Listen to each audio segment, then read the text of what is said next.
You were looking for your short track action on a Tuesday night. You've come to the right place. Lanier Speedway, one of the best short tracks you could race on iRacing. It comes down to this. Race number 3 is almost underway. We're almost ready here tonight to get things going to continue the Misfit Summer Series. RaceMRL.com's Misfit Summer Series, presented by RUK Offshore. It's going to be a fun one tonight. Hello, I'm Connor Horn. I'm replacing Scott Shive on the fly, so this is going to be a fun night because it's almost like a Saturday night, except it's on a Tuesday. I'm joined by Bradley Cooper, who's going to be doing the actual hard work tonight per usual, and custom cameras always provided by Dougie Beard. Very fun racetrack. It's going to be a lot of action tonight. We've kind of seen 2 different races so far, Bradley. We saw a pretty green race at Iowa, and we got our first winner of the season. Ryan Kuhn beat Larson Parker, who led the most laps. But then last week, kind of the opposite, even though Hickory took a shorter time, a lot more yellows, and a dominant race by Kyle Terzak led every single lap, but only won by about a 10th of a second. But completely different racetrack here. Very weird racetrack. One of the few tracks you can kind of race the apron and make some speed. Lanier, very fun track. Wish it was still around in how it looks in iRacing. It's not around in like this anymore, but still a very fun racetrack. I remember gritting my teeth as a rookie in iRacing, and just a very fun track to race someone at, but also very frustrating.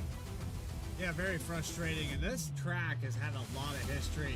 I was going through just to look.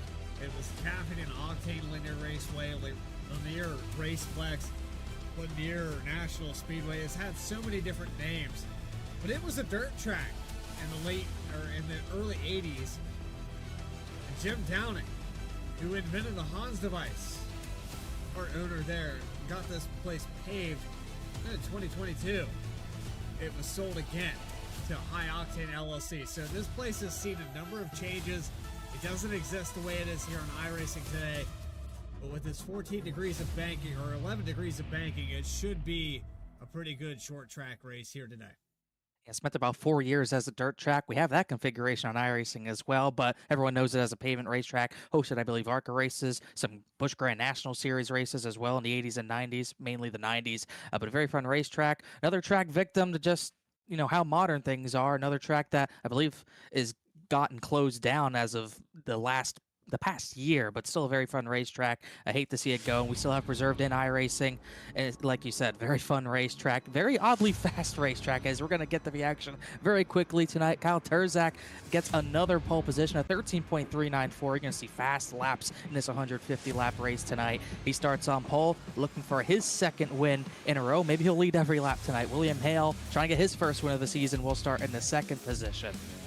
Third position, Peyton Craig, the 178, will start third. Larson Parker will get the 4th position. He's trying to get his first one of the season after second in the season opener. Aaron Johnson, 5th position, always fast in this series. John Lyday in the 6th position, the number 22, super late model. And then 7th position, Peyton Howell here tonight and his number 52 on the car. And then Dustin Smith behind him, but we're ready to go. 150 laps at Lanier. It's going to be a fun one. We're green. Keep that grid scrolling on the screen as we cycle through. But already, Kyle Terzak going to lead lap number 1.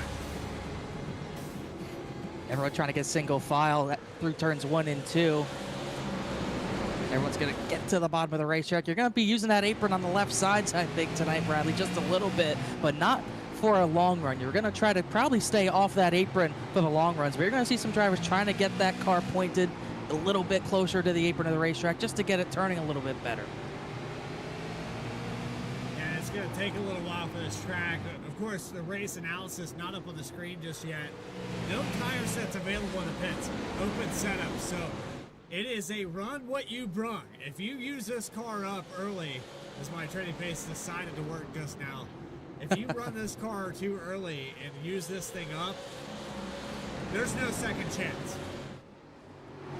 No second chance on a track like this. I would say I wouldn't put it past any drivers, but it's hard to kind of destroy the thing here. Still slow speeds, and you have a lot of room to the outside wall in the corners, so we'll see if we do see any action tonight. We've had 3 yellows at Iowa. We had 8 last week at Hickory, and we had one driver, Terzak, lead every single lap last week. And that could be the thing that we see again this week, but we'll just have to wait and see. 150 laps at Lanier. It's going to take a while. Everyone's going to try to get in a groove, try to give each other a little bit of room, and then go for it at the end. When you're constantly turning left, Kyle Turzak has done it the best. However, in that late race at Hickory, we had cautions that came out that put him in a really bad situation. He was able to make the best of it, but there was a lot of contact, and there was a possibility in the short run. Turzak is very fast when he runs the car for longevity. But if a bunch of yellows come out, his short run pace is maybe off by half a tenth. We're talking about hundredths of a second. That could be enough here at Lanier to get a car to the inside to use that apron and move him out of the way. There's different arts to really any car on iRacing. Some drivers are able to push the thing for a short run. In a short track, that would be probably 10 to 20 laps, maybe a little bit more than that, a little less. Some people are able to push that car to its limit and make speed out of it. And, you know, they will give up long run pace for that, but some drivers get more of it than others. But then you have those drivers like Turzak who knows how to keep the car in one piece, keep the tires in a good condition for a long run, for a 150 lap feature. You know, it's a skill that some drivers just don't understand, whether it's short run or long run. Some drivers kind of caught in the middle of that. Turzak very good at that. Peyton Howell, he's seventh. Oh, we got a little bit of a bumper to the 158, I think. So that's our first bit of action. I think Aaron Johnson gave the boot to the 178. Peyton Craig moved out of the way. Aaron Johnson tired of being behind him. And that's how you get around people. They're still going at it. And if you get impatient after 13 laps, you are not going to make many friends tonight, that's for sure. But you can't blame him. You see that gap. Turzak and Hale are pulling away from this battle for third. Craig was just not up to pace with those top two, and Aaron Johnson made it very well known that he needed to get going now. We're going to look off the back bumper of this replay of Peyton Craig. Watch the move out of the way. I think there was a window there. The 78 maybe took the opportunity. We'll back this up one more time and look on board. I think there was a window there, Connor. He just took it. It's almost miscommunication. The 178 is just taking a wider arc into the corner, and I think Aaron Johnson's just a little more shallow into the corner. I'm not even sure if he went in there trying to hit him. Like you said, I think he thought there was a window there to get to the bottom, and they just made a little bit of contact, but it works out for Johnson, gets him to third, but Craig is continuing to fade. Now he's stuck on that second lane, and you know, there's certain tracks where you can get a run off the corner. Like at bigger tracks, you can pinch someone down and get the run off the corner. You don't have that here. You can pinch him down, but it's not going to help you much. Then he is in a bad way right now. Yeah, and you have the 18 of Larson Parker, who just got off the probationary period last week at Hickory. I don't know how you end up on probation in Iowa. It's a bigger track, 7/8 of a mile, but he figured out a way. He's been on probation before. Hard contact with the wall. Peyton Craig is stuck on that outside, hemorrhaging positions, giving it all its worth. And now with right front damage, that was a pretty big hit out of the corner, so he's going to have to struggle with that. Peyton Howell's going to get that position almost certainly, but Craig's going to be able to fight back a little bit, but not for very long. And here comes Julian Valadez in that 21 car. Red car, little bit of contact almost out of the corner. It's always tight racing here at this racetrack, and it's just so hard to get that second lane going, and he just cannot find a way down to the bottom. Bit of a hip check there. Right now, I think you're gonna start using guys up. Hey, you gotta use someone up. Yeah, you gotta do something here because you've went from second position to 8th. And you can see he'll almost 3 wide. Let's not do 3 wide. A little early for that. As 178 starts to blink. Yeah, he just had a connection error, and he's way up the Gonna get out of the way. there. I think he got out of the way just because he was having a connection error, but that's how quickly it can happen. One driver as he's going to get the boot again into turn number 3, and he's sliding out of the corner. He's able to save it, but he's fallen all the way to the back of this field. 14th position. It happened in 10 laps. But Peyton Craig has lost 11 positions from where he started and was up in the top 3. It's all gone. So at the top two are still all gone. Aaron Johnson was able to get the third. He has not really closed in that much. It's been Turzak and Hale bumper to bumper for the lead, and William Hale did the over-under out of turn number 2, trying to get to the inside, and here he comes for the race lead side by side on lap 28. That's a move there. Hale really sends it into the corner, gets pinched down on the entry. Is that enough for Turzak? It is. Incredible job there from the 15. To hold on to that lead. We've seen this before, Connor. I know you're just joining us. You've actually covered some events here for Misfit, but not for the touring / summer series. And these super late models, it's a whole different ballgame. We watched a lot of stock car racing as far as NASCAR goes together. But this short track experience, a lot of the things we know didn't mean anything. Turzak was behind the 8-ball in Iowa. The right side of the car didn't wear out. He performed poorly there. But then last week at Hickory, he led every single lap. When things make sense to him, and they don't make sense to us, that's when he strives. And he's driving right now. He's pulled a little bit away from William Hale. You saw Hale. We saw it on the onboard of Turzak. He tried to do an over-under, get a better run out of turn 2. He got to the inside, but kind of surprised to me, Kyle Turzak did not really pinch him through turns 3 and 4. He kind of got a little bit even higher up than Peyton Craig did. Got a good run out of 4. And then the next set of corners, he pinched the 62 down a little bit, got the lead. And now I think he's realizing it's go time. He does not want William Hale on his bumper. So trying to get a little bit of space, and he's doing just that. Running a little bit higher up on the racetrack as well than William Hale, and starting to put a gap down. A gap can be short-lived, but once you're out there in the clean air, we watched William Hale try the inside, maybe used up the car a little bit. Watching that gap continue to grow. It's half a second, falling back to Aaron Johnston. Johnson could catch up to the leader. We've watched the 78 previously seasons before here on V-Speed. Aaron Johnson can get it done as well, and he has bested Kyle Turzak before. I've watched a lot of racers just have a different mentality, but the most consistent driver on this track right now would be the 78.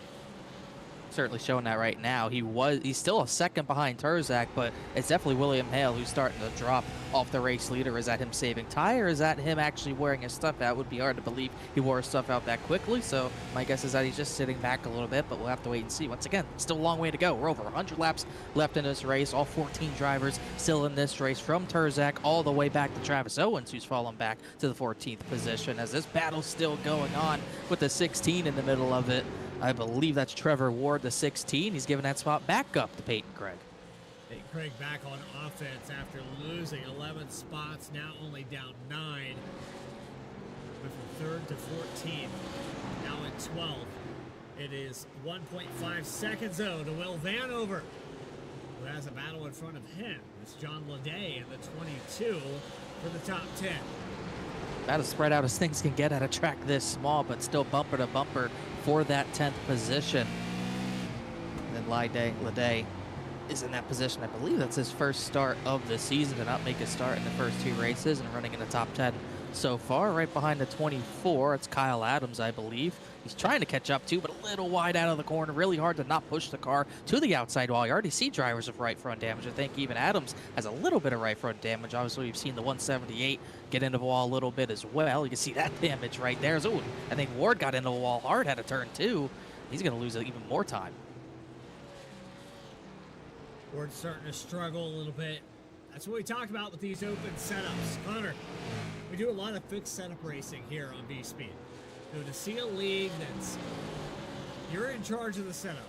You have no tires. You have to make this car built to run 150 laps.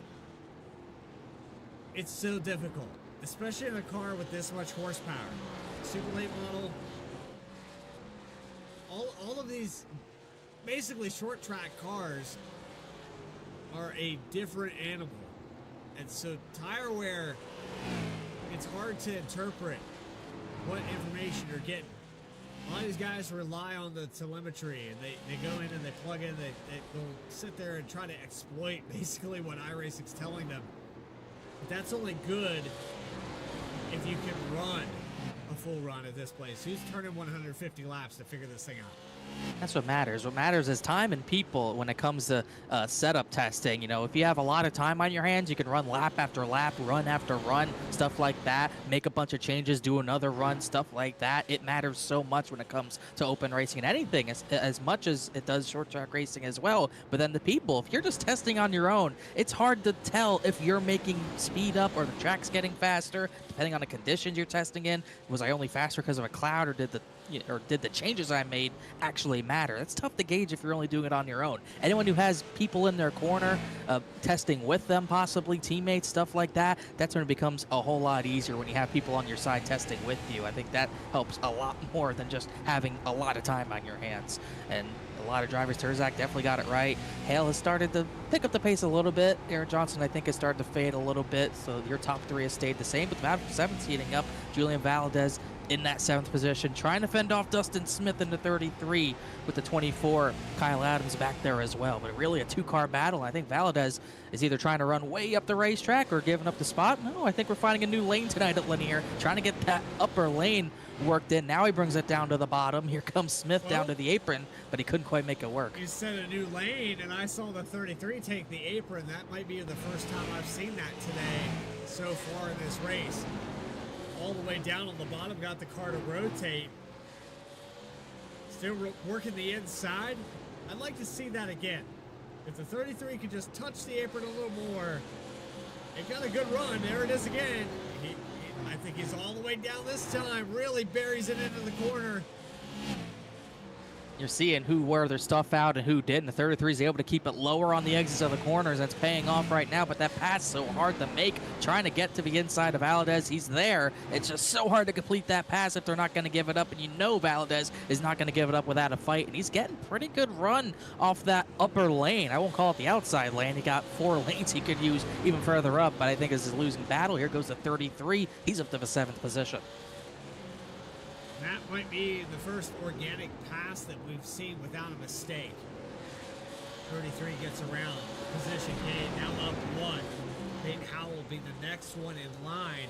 It's Larson Parker in front. This battle is starting to shape up for 5th.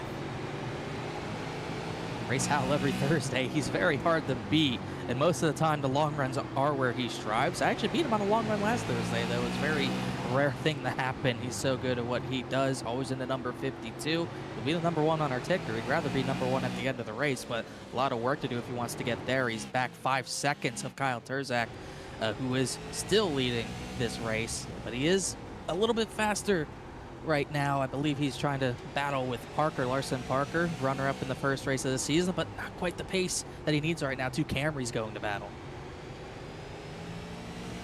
And watching Peyton right now, it's different lines just to keep clean air on the nose. I know they're not carrying a lot of speed. If you look at the telemetry, they're still upward of 70 miles per hour, up to 105 into the corner entry. It's difficult to keep clean air on the nose. Everyone's wanting that inside line. It looks like right now that's the place to be. We saw the 21 of Valdez defend for a little bit, but I still think the bottom around Lanier. You mentioned in your rookie season, Connor, racing at this track and the opening, trying to get out of the rookie class as we watch this side by side for 5th. Hayton's going to look to the inside. You mentioned that Lanier hasn't changed that much. This is a track that's bottom heavy. It always has been. You're wanting to get the left sides on the apron a little bit, or maybe just barely off of them possibly. Those are the type of lines you want to take. But like you said, we've gone through so many different tires, so many different car models on iRacing. This track has stood the test of time. It really is never going to really change the way you race here, just trying to wrap the bottom. But like you mentioned, that clean air still matters. You're still searching for grip at different ends of the racetrack as Hal gets to the top 5. Here comes, I believe, Dustin Smith is going to get to the 6th position, so Parker's going to fall back. Not the run he needs. You see, he has a little bit of right front damage on that panel, just a little bit, and just a little bit of damage on these super late models can make him handle a lot different. You're going to be either way tight or way loose. I can imagine he's pretty tight right now, falling back to that 7th position, but still all Kyle Terzak picking up where he left off at Hickory. We're nearing halfway already, and the gap has pretty much increased. It's still about 1.2, 1.3 seconds over William Hale. Aaron Johnson, he was there within a second. He's faded 3 seconds off the race leader, and Terzak starting to get into that lap traffic that we're talking about, as looks like Trevor Ward took it off track. So still 13 drivers lead lap running on the racetrack, and the first driver he's going to have to encounter is Travis Owens. If Terzak leads every lap in this one, it's going to be a 300 lap streak. When's the last time you heard that, Connor? I don't think we've ever talked about a 300 lap streak in any league that we've ever broadcasted together.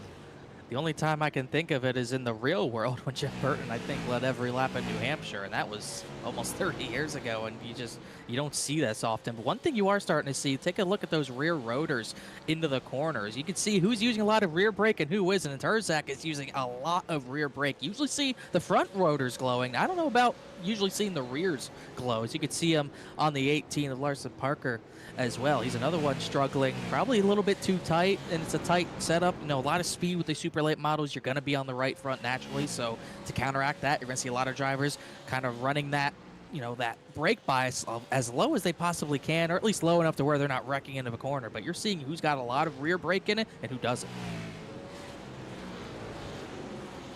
Another great detail here on iRacing. You can see the brake rotors glow. In the late evening, weather conditions here, 96 degrees. And as the track progresses, we're going to work our way towards that 74 degrees ambient air temperature. Sun slowly setting. I would say by lap 125 or so, the sun should be behind the trees for the most part. We'll probably see the track below 80 degrees by the end of this race. That's the only saving grace I can see for William Hill, Aaron Johnson. They have to have these tires cool off a little bit. They're trying to keep pace, and the 15's just showing them up. There's a lap car, that's the 02 of Owens. Close call. Yeah, that could have been.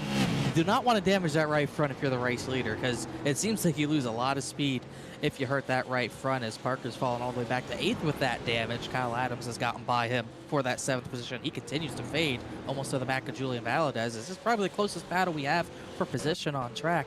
So you see even the 24 has a little bit of right front damage, but you see that 18 just really struggling, trying to throw it into the corner, trying anything, but pace is just not there right now. Back it up a little bit more. Watch the 24 get the pass on the inside. 18 he just really went wide. Just missed the corner, it looked like, and not much you can do when you miss the corner by that much. Maybe trying something different, knowing he's fading, but you can see right there is a good angle how dented in that right front fender is, and that's going to just kill your speed, kill your turn into a corner, which is still very important here, even at a track this small. Julian Valdez trying to get by on the outside of the 18. These two went back and forth a lot in Iowa. 21 and 18, and we're on a similar pace at that track. Here it seems like the 21 has the late run speed as we get 2/3 of the way through this race. Very close to it at this point. Connor, I gotta say, right now, the way it sits, Turzak is in another dominant situation. He's lapping the field. He has already put down the fastest lap every single time. He's still running 13.9s. The rest of the field is in the 14 caliber. You're seeing that in his gap just increasing, and the more cars he can lap and put a lap down, the better, and less cars that he could maybe have to worry about. But the pace is not really a question right now. William Hale, he's faded 2 seconds back. Aaron Johnson is 4 seconds back now. Taylor is about 6.5, 7 seconds back right now. So the gaps are increasing, and you're waiting for him to fall off, and it's just not happening. We still have over 60 laps to go. Still a long way to go, even though the laps click off fast here, but that pace is just stunning. Open setup racing again. Misfit in the Summer Series, Misfit in the Touring Series, all open setups all the way through. 14 cars started the race here tonight. Travis Owens, the last on the track. Trevor Ward left early. 16 struggles here tonight. Closest battle on the racetrack on your screen. It's between Robbie Taylor and Dustin Smith for 4th.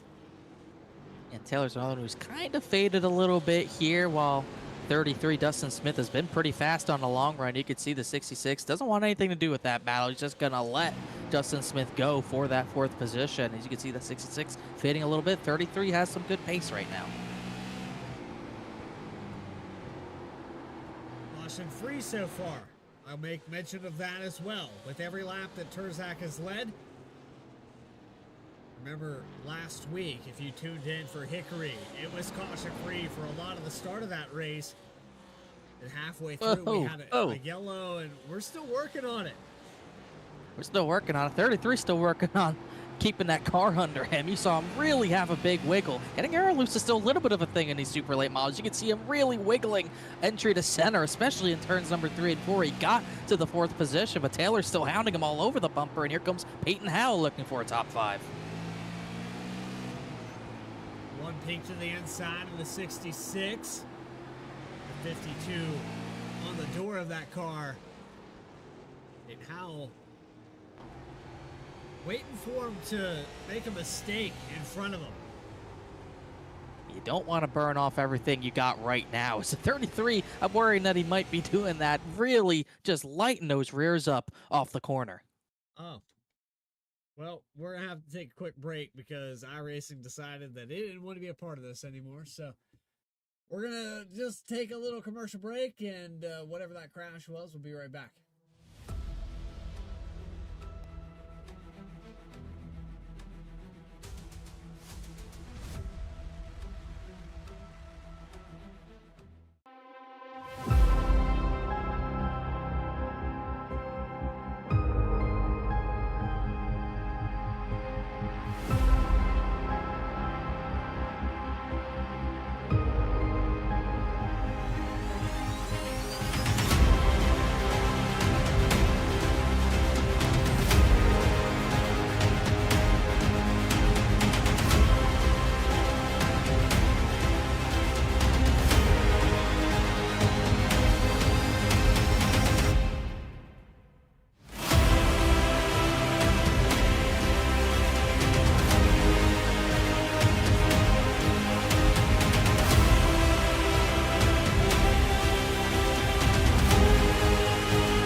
We're one back to green when iRacing decides to cooperate and fix their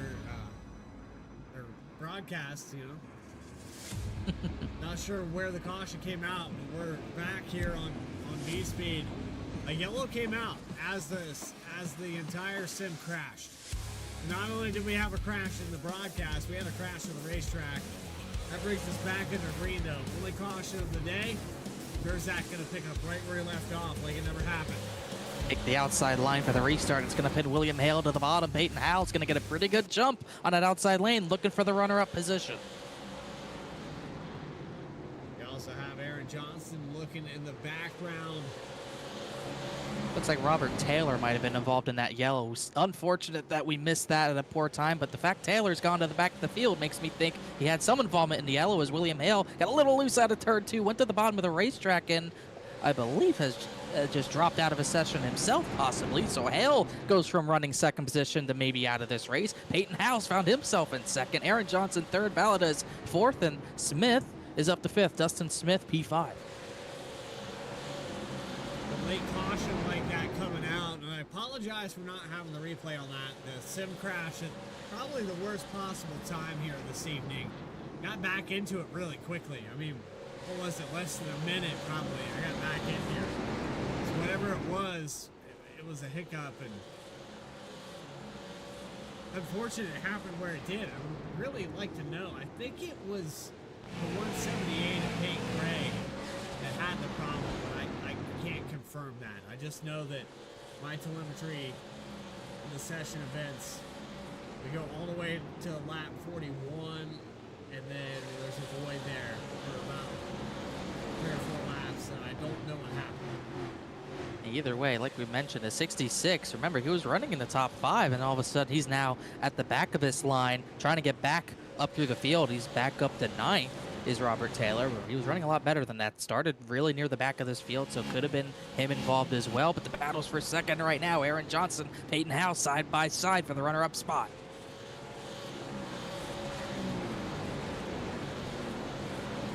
JRSR Rentals.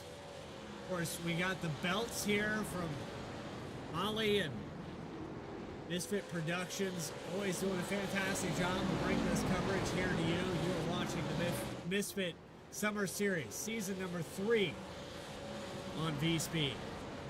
Lanier Raceway, Kyle Terzak has dominated the race. Whatever telemetry we show you at this point is not correct. 15 laps led? No. He's led 113 now, crossing the stripe for 114. Kyle Terzak started on the pole, and he has been perfect so far. And the fighting behind him just only adds to his advantage right now. He can keep the tires cool, he can pull away from him, and neither driver's going to lift. They were given a little bit of room earlier, not much room being given right now, going for second position. Everyone wants that custom belt buckle by Molly's Custom Silver at the end of a season. If you're going to get it, you got to finish well, and P2 matters a lot to these guys. As you can see, Peyton Howe not letting Aaron Johnson go quite easy, as they're pulling away still from that battle for the 4th position. Julian Valadez in that battle right now at the exact same time, but these two just will not let each other go, sending it into a corner every single time. And they stay side by side with almost some contact across the line on the front stretch. 78 might just get clear. He will. Peyton Howell is going to fall back. Howell has been really fast, though. In the second half of this race, the 52 has saved their stuff to be here. It seemed like they were getting through the field. Maybe a top 3 was already on the cards, but that restart helped them a lot with the 0-1-5. Terzak took the outside, got Howell to second. Not quite enough pace right now to keep up with Aaron Johnson. Maybe he saved himself. Maybe he's going to try to chase down Terzak at the end of this one. But right now, Howell, I think, is okay with P3, and certainly probably the 3rd best on a track right now. His only competitor for that will be Dustin Smith, who completed that pass for that 4th position. We'll see if he can catch up. But right now, Terzak's still setting some of the fastest times on the track. Talking about 1,000th of a second. Johnson a little bit quicker that time by a 10th, not even a 10th. It's like 300ths of a second. They happen that quickly. Some 14-second laps for the top part of the field, and Johnson once again a little bit faster. He keeps doing that. He will lead into that lead to the point he might get to the bumper, but he'll probably need more than that in just under 30 laps to get to the race lead. Yeah, that time by 2/10. So it's that give and take. As a race car driver, it's hard to gauge that. When you're looking at that telemetry, you're looking at the relative, you're hitting the lap times for these other cars. You gotta know every single time I pass this, I gotta be just a little bit faster. Even if it's 100th of a second, I gotta be quicker than the guy in front of me, or I'm never gonna catch him. It's almost better if you don't look at it, because you're going to keep egging yourself on to try to go faster, try to get harder into the corner, harder on the exit, and then all of a sudden you're going to be in the outside wall or going to be spinning. It's almost better off, especially at a track like this. You don't have time to look at the laps. Car on the inside wall on the front straightaway. Who is that? I'm looking at mainly Owens. Someone in the inside wall, but there was no yellow for it. Was that the 0-2 of Owens? I think it was. No yellow for it. We stay green. Travis Owens at the inside wall out of 4, and it's all on his own. Just too much gas out of turn 4 and crashes just a little bit into that inside wall. And surprisingly, that did not trigger the yellow.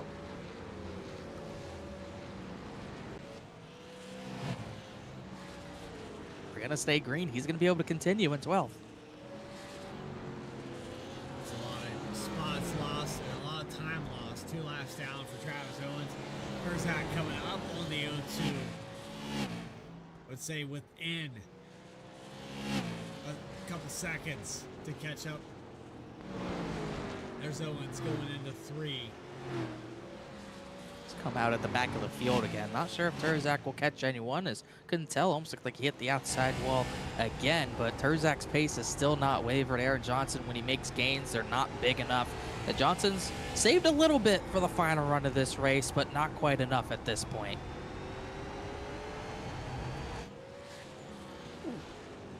Terzak's not leaving anything on the table either. He just got a piece of the wall just a little bit. And he's not leaving anything in the brake bias. He's not moving it up or anything. Still glowing the rear rotors all the way around this racetrack. That phrase, smoke him if you got him. He's smoking them. He's setting them on fire. He's trying to. If there was 300 laps, I don't know how well those would work at the end of 300. But 150, that's all you need. And luckily for these drivers, I don't believe any brake fade in iRacing yet, so you can use them. I'm waiting for the day that brake fade is the thing. Did you imagine the pedal going to the floor? I would not like that. That would change a lot of people's strategies on how they're going to use their brakes. As this time by 15 laps to go, Kyle Terzak is absolutely dominant. 1 second. Oh, Aaron Johnson hit the outside wall. Huge hit out of turn number 4. If he didn't hit the wall, he got very fortunate. Goodness. What a huge correction. It looked like he was in the wall. Look at this moment. Yeah. Wow. He did hit it. Not as hard as I thought he did, but oh my goodness. I think these guys aren't pushing. He was giving it 110% trying to get the Terzak. It was just too much. Overstepped. You could see him he was just way in the throttle trying to get everything he could. And how much damage is there? He's going to be able to hang on to second position. Putting Peyton Howell back into the mix. You also have Dustin Smith. Podium finishes still up for grabs. Coming up on 10 to go. The one of Howell. That's Dustin Smith peeking to the inside for third. Here we go again in the 3 and 4. And all these drivers are struggling out of a corner. It seems like these guys who are really fast have so much rear brake in it that they're so sideways entering the corner, and they're struggling for grip at this point as Kyle Terzak's pulled away. 1.8 seconds now. The battle's now for third, Howell and Smith. This could be a bailout for Aaron Johnson to pull away a little bit. Oh, he's still wiggling. Look how much of that right rear is kicking out as they come to 10 laps to go. Aaron Johnson's giving it everything he's got. So is Peyton Howell, but he's running out of room next to the high side of the racetrack, next to the wall. Dustin Smith has the speed right now, but can he make that pass in 10 laps? He's going to have to if he wants any shot at second position. He has to do it now. How physical do they get? Howell just trying to pinch off that 33 best he possibly can without getting physical. It's going to get physical with the wall. Howell got a piece of it right there as Johnson's going to pull away from this battle. Howell into the gas very early out of turn number 4, dead even almost. Cross the start-finish line. Still dead even into turn number 3. Oh, this is good stuff. And they're not letting Aaron Johnson get away very far. It's only 7/10. If the 33 can get clear this lap, I think he has a shot to get up there to Aaron, but no. I don't think it's going to happen in 5 laps, even if he did get clear, as they are all but leaning on each other with 5 laps of racing to go. This is not what Kyle Terzak would want to see, because this has got ingredients for a wreck happening right now as the 33 slides into turn number 3, gets into the side of Howell, and Howell's going to keep the spot. But for how much longer can he hold him off? 4 laps to go now.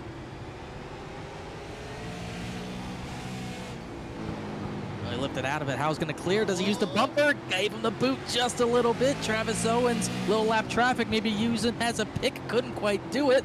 Howell again sideways into turn number 1.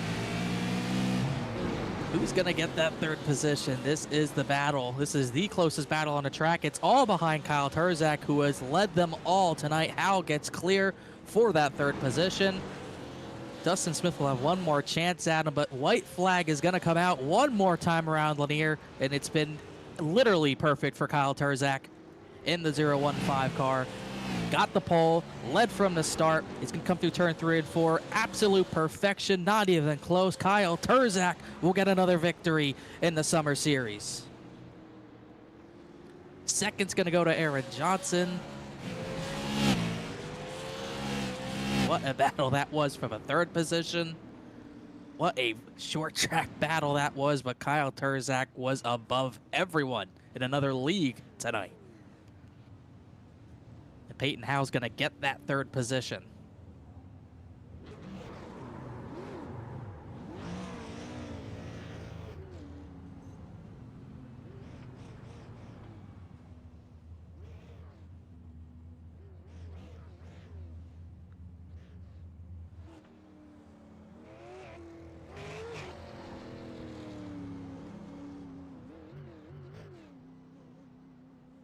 Turzak, one of the most winningest drivers here in the Misfit series. RaceMRL.com in the Summer Series Season number 3. Week number 3. Kyle Turzak finds a way to victory lane. Post-race interviews with your top 3 and those final race results when we come back. Post-race coverage for Race MRL right after this.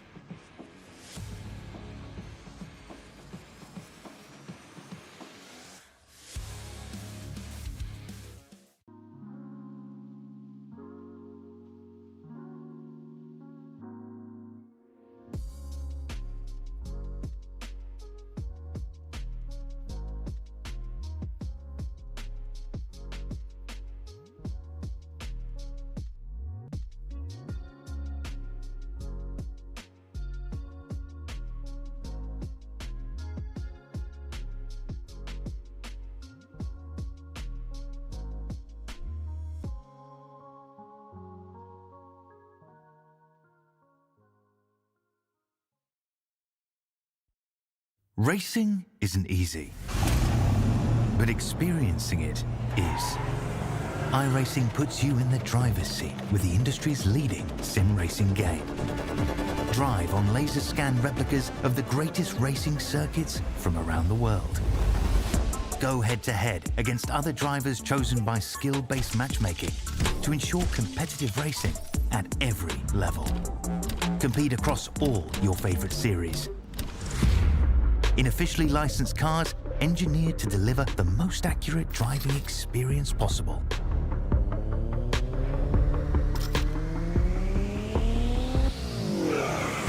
Join a race or host your own with players from across the globe. Race against the computer or in a league with friends. Feel the thrill behind the wheel. Visit iRacing.com.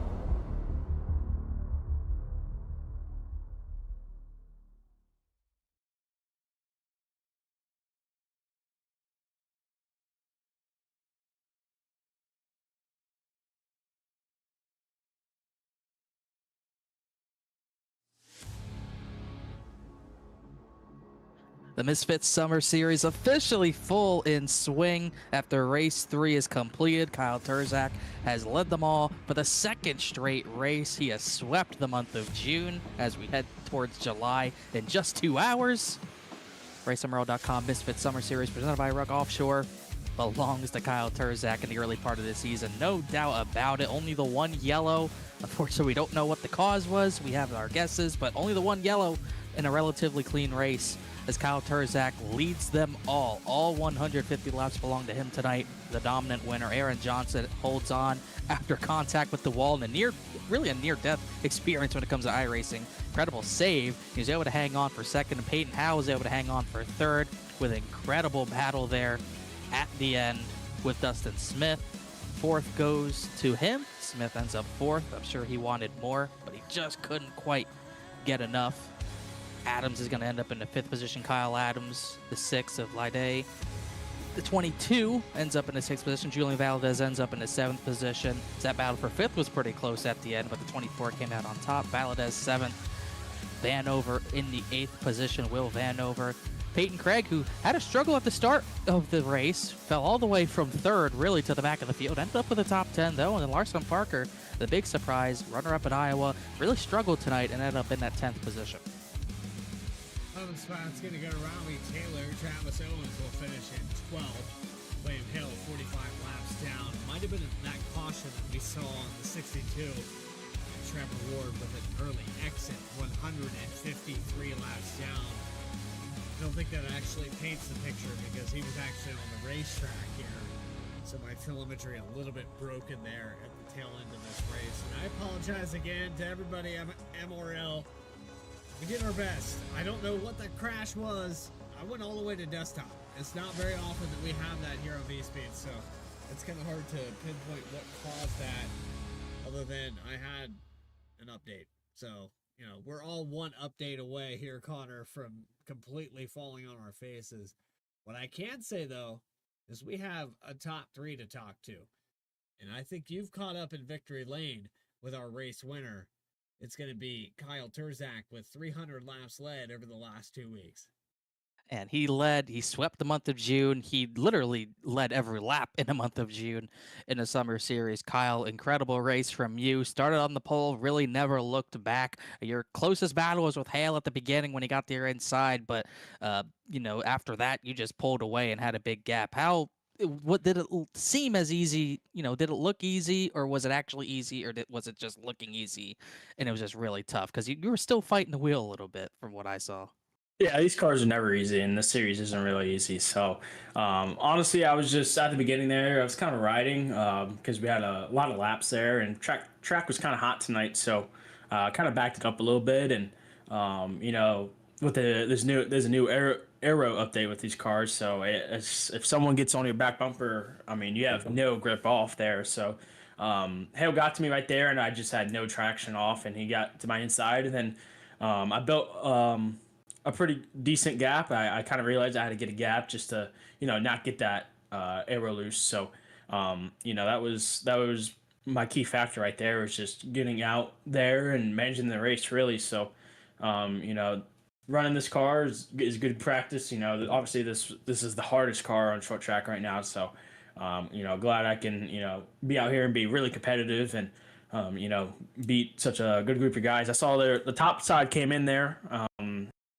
during the first run towards the end, and I just used that as a just in case if someone got to me or something, and used it with my advantage on the restart and got it done.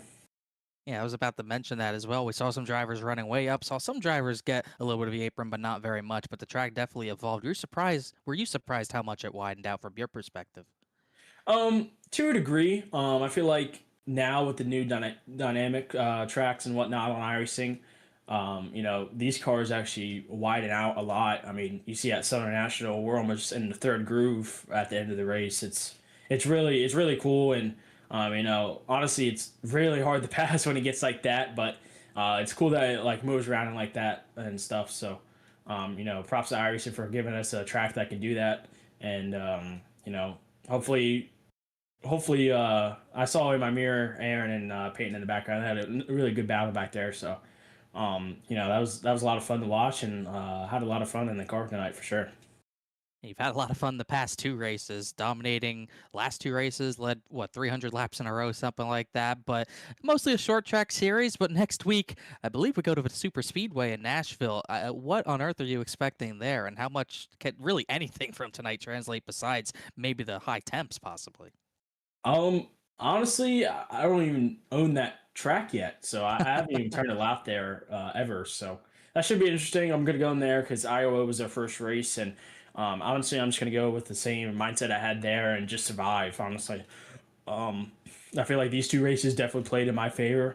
But when we get to Nashville, I feel like that it's just gonna be whoever can survive, right? I think Kuhn's gonna show up because obviously he likes big tracks. He was the winner at Iowa, so that was something about Iowa. Burnt up my ear just a little too much and popped it. But you just live and you learn. So hopefully we go there, have a strong run, and keep this points lead moving forward.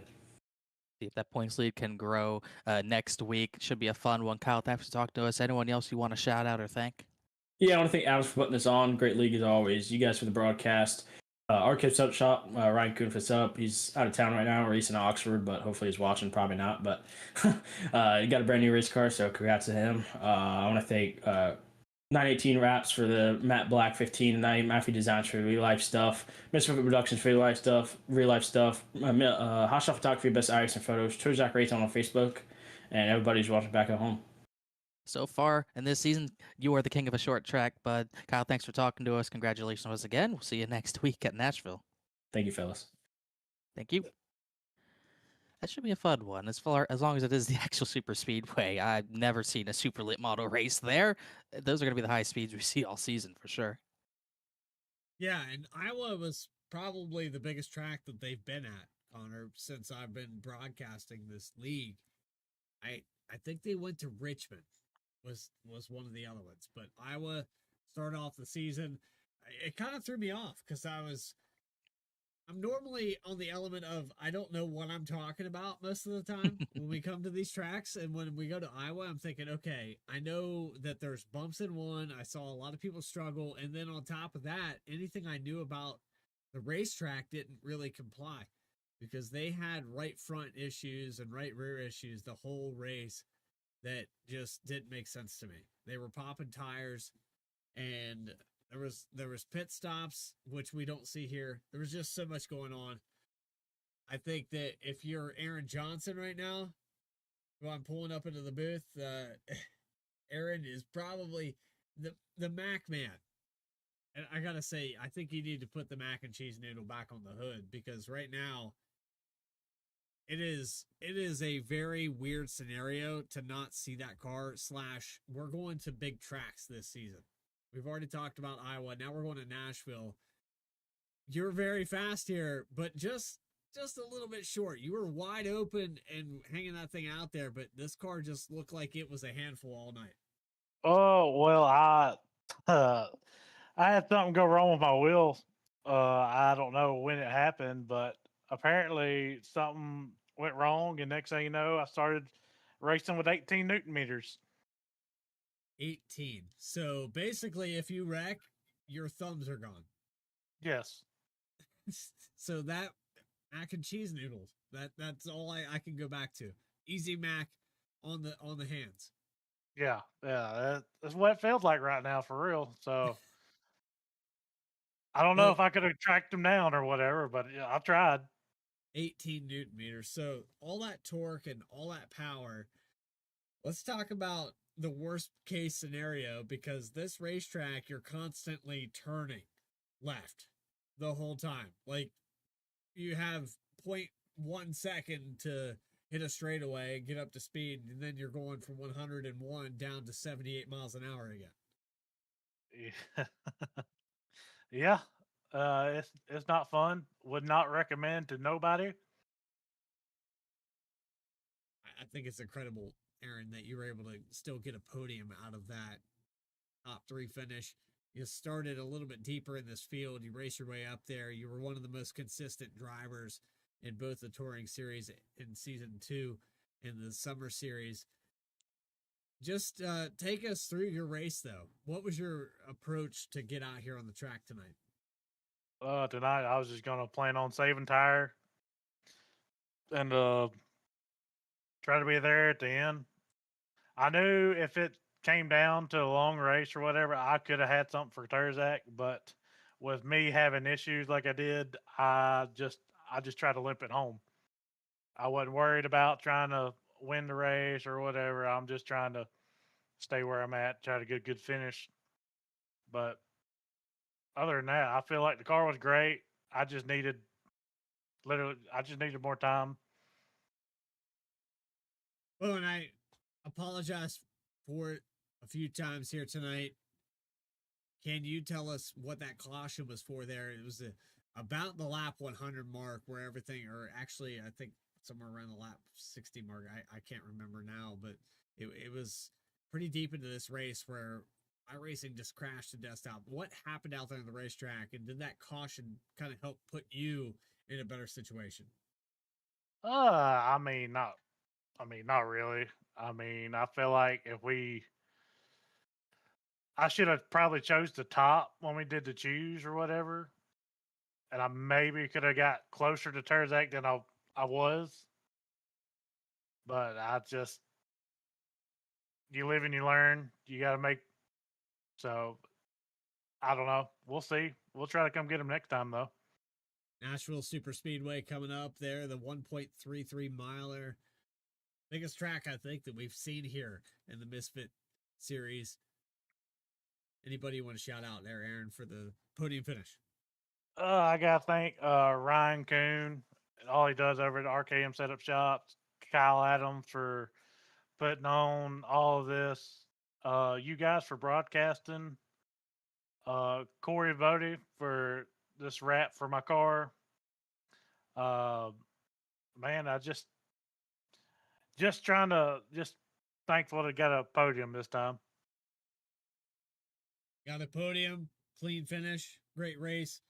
We'll see you in 2 weeks' time when we go over to Tennessee. We'll see you guys. There's Aaron Macman Johnson finishing second here today at Lanier. One last driver to talk to, and Connor, I think it's fitting that you pulled Peyton Howell up here, third place finisher here tonight. You've raced him a few times. Floor's all yours.